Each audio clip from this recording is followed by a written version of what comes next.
Ya sabes por Borges que la secta del Fénix es la humanidad. Como el Fénix es el ave que al morir renace de sus cenizas, es un buen símbolo de las generaciones que se renuevan unas a otras. Los seres humanos somos mortales, pero la humanidad es inmortal en este sentido, ¿no? Perdura. Ahora, ¿por qué la llamaría secta?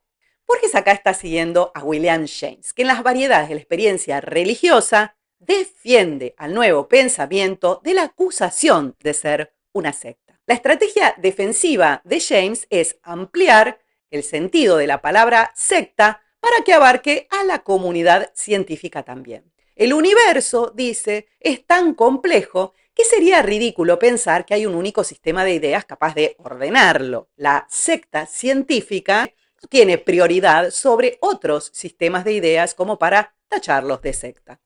Borges sigue esta línea para construir su propio argumento.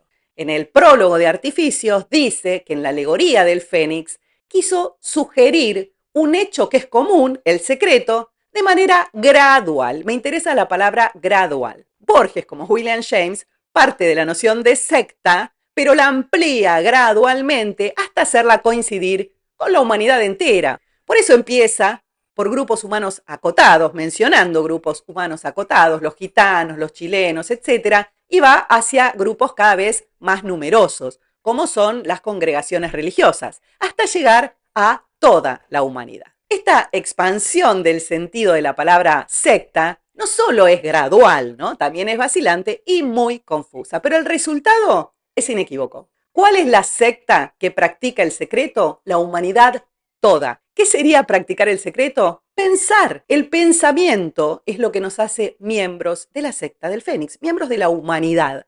La vieja definición de Aristóteles, el hombre es el animal que tiene logos. Ahora, si todos pensamos, y todos sabemos que todos pensamos, ¿qué habría de secreto en esta práctica para llamarla el secreto con mayúscula? Siempre con mayúscula, porque se está refiriendo al sod. Lo que permanece secreto es el poder creativo del pensamiento. Permanece secreto porque lo ignoramos. Creamos realidad sin saberlo, lo que Borges mostró y ejemplificó en Tlön Upar Orbis Tertius. Ahora, el secreto no es algo raro, extraordinario y por eso es secreto. No, es un hecho de lo más común. Pensar es un hecho común en dos sentidos, ¿no? En el sentido de algo habitual que nos llama la atención y en el sentido de compartido, algo común a todos, todos pensamos.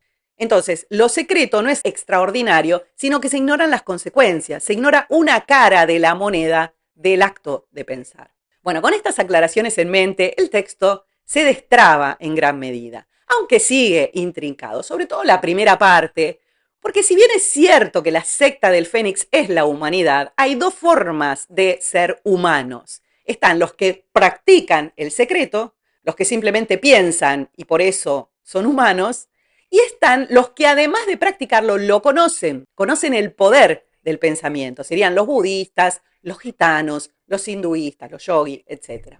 Ahora, Borges se refiere a ambas clases de personas con la misma expresión. Dice que son sectarios de la secta del Fénix, los practicantes y los que, además de practicar, conocen el secreto. Entonces, la secta del Fénix es el nombre del conjunto de los que practican el secreto, o sea, toda la humanidad, y también es el nombre del subconjunto de los que practican y además conocen el secreto, que son muy pocos. Es decir, que la palabra secta a veces significa toda la humanidad y a veces significa una parte. A veces es el conjunto y a veces es el subconjunto. De ahí las confusiones que se generan en el texto. Por ejemplo, la alegoría se abre con la pregunta por el origen de la secta del Fénix. Entendida como humanidad, pudo originarse en Egipto, al menos es lo que dicen Heródoto y Tácito. Heródoto cuenta en su historia que los egipcios se consideraban el pueblo más antiguo del mundo. Y Tácito relata el viaje a Egipto de Germánico en los anales,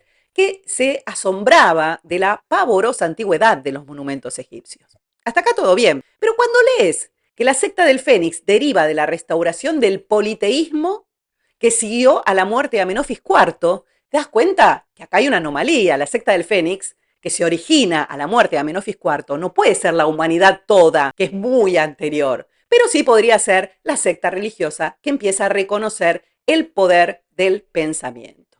Otro ejemplo, Borges dice, Miklósich equiparó a los gitanos con la secta del Fénix. Pero en Chile y en Hungría hay gitanos y también hay sectarios. Traduzco. Es correcto decir que los gitanos pertenecen a la secta del Fénix. Son sectarios, porque son seres humanos que practican y conocen el secreto. Pero no deben equipararse a la secta del Fénix entendida como humanidad. Equipararse, no son equivalentes, porque hay otros seres humanos, como los chilenos y los húngaros, que practican el secreto sin conocerlo y que no son gitanos y que son sectarios también, porque son humanos. Así prosigue Borges, ¿no? Planteando adivinanzas y algún que otro chiste.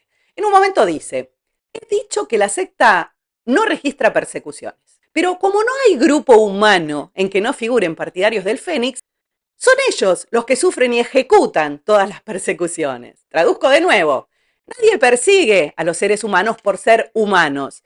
Se los persigue o se persiguen unos a otros por ser gitanos o por ser heréticos o por ser de tal o cual facción. Pero como todos los grupos humanos pertenecen a la humanidad es la que sufre y a la vez la que ejecuta todas las persecuciones.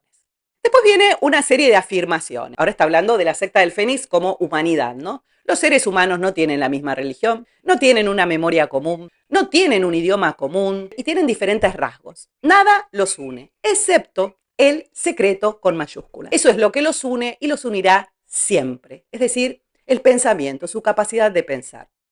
Y dice Borges, el cumplimiento del rito de pensar, es la única práctica religiosa que observan los sectarios. El pensamiento es un rito, una costumbre que nos religa y nos une. Y es lo único en lo que los humanos no diferimos. Todo lo demás puede variar. La costumbre de pensar, dice Borges, se transmite de generación en generación. Pero no hace falta que sea la madre la que le enseñe al hijo a pensar. Cualquiera enseña a pensar a cualquiera. Un leproso, un pordiosero o quien sea puede enseñar a pensar a un niño. Porque el acto de pensar, va a decir Borges más adelante, es trivial y es momentáneo y no requiere descripción, es instintivo, según dice en la frase final de esta alegoría.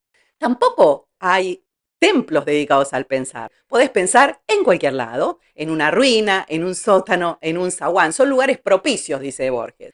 Hasta es un poco ridículo el acto de pensar, pero aún así es un acto sagrado. ¿Por qué es sagrado pensar? Porque los materiales sobre los que se aplica el pensamiento son, escuchá por favor, el corcho, la cera, la goma arábiga y el légamo. Estos materiales tienen todos la misma característica. Son moldeables al principio, pero después se endurecen. Las abejas segregan la cera líquida, pero al contacto con el aire se endurece y forma la colmena, que es algo rígido. El légamo es la arcilla, ¿no? Húmeda, la podés moldear. Después es muy dura, solamente la podés romper tirándola contra el piso. Entonces, como el material del pensamiento es moldeable, la realidad anhela ceder, pensar es sagrado porque crea realidad que después se vuelve muy dura. Primero la podés moldear, una vez que la tenés ahí, que la proyectaste como mundo externo, es muy duro. Pero, dice Borges, de esto nadie habla. Ni siquiera hay una palabra decente, y si vas a la etimología, decente significa adecuado. No hay una palabra adecuada para nombrar el acto de creación mediante el pensamiento. Nunca usamos la palabra exhumar. Ahora se está escuchando un poco la palabra manifestar. En 1953, cuando se escribe este texto, ni siquiera se mencionaba.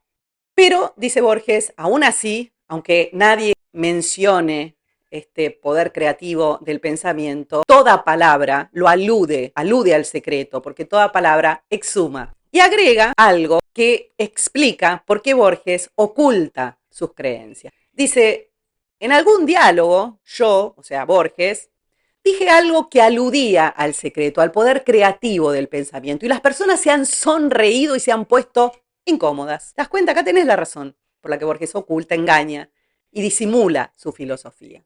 La gente siente, sigue diciendo, ¿no? La gente siente un horror sagrado ante la idea de que el pensamiento sea creador. Pero, en definitiva, son incoherentes porque no creen en el secreto y, sin embargo, admiran mucho a los que renuncian al pensamiento, los meditadores, por ejemplo, los budistas podría ser, que detienen el flujo de pensamientos por creer en el secreto. Bueno, por supuesto, en este texto tampoco podía faltar la frase panteísta. Dice, sepan los 9 firmamentos que el Dios es deleitable como el corcho y el cieno. Dios es el que en definitiva se deja moldear, se convierte en aquello que te deleita.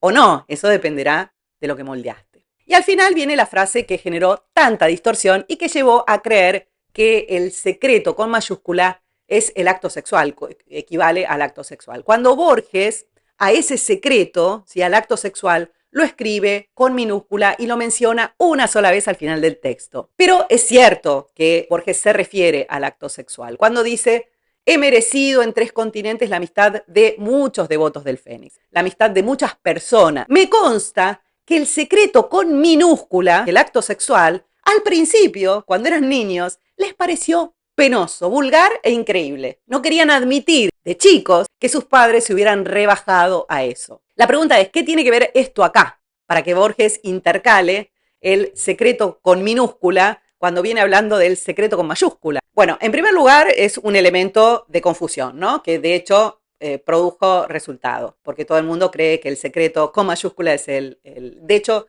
uno lee cuando se habla de este texto, nadie pone el secreto con mayúscula, se suele encontrar con minúscula. Pero además, Borges intercala este comentario sobre el acto sexual para comparar la desagradable sorpresa del niño con la desagradable sorpresa del adulto. El rechazo del niño al enterarse del acto sexual es algo análogo al rechazo del adulto cuando se entera de que su pensamiento engendra realidad. Eso por un lado. Y en segundo lugar, las nuevas generaciones de niños que nacen gracias al acto sexual de los padres, bueno, hace posible que la humanidad perdure, ¿no? Hace posible que sea una secta del Fénix, que se renueva constantemente. Por eso termina Borges diciendo: lo raro es que el secreto no se haya perdido hace tiempo, ¿no? Con tantas guerras y tantos éxodos. Dice, y sin embargo, sigue llegando tremendamente a todos los fieles. Bueno, el secreto no se ha perdido hace tiempo porque existe el acto sexual y la humanidad se renueva. Bien, que la secta del Fénix habla de este secreto es evidente. Pero alguien que no vio Borges, una herencia vacante, podría pensar que acaso se trata de un motivo literario y nada más. En el próximo video te cuento por qué creer eso es un error.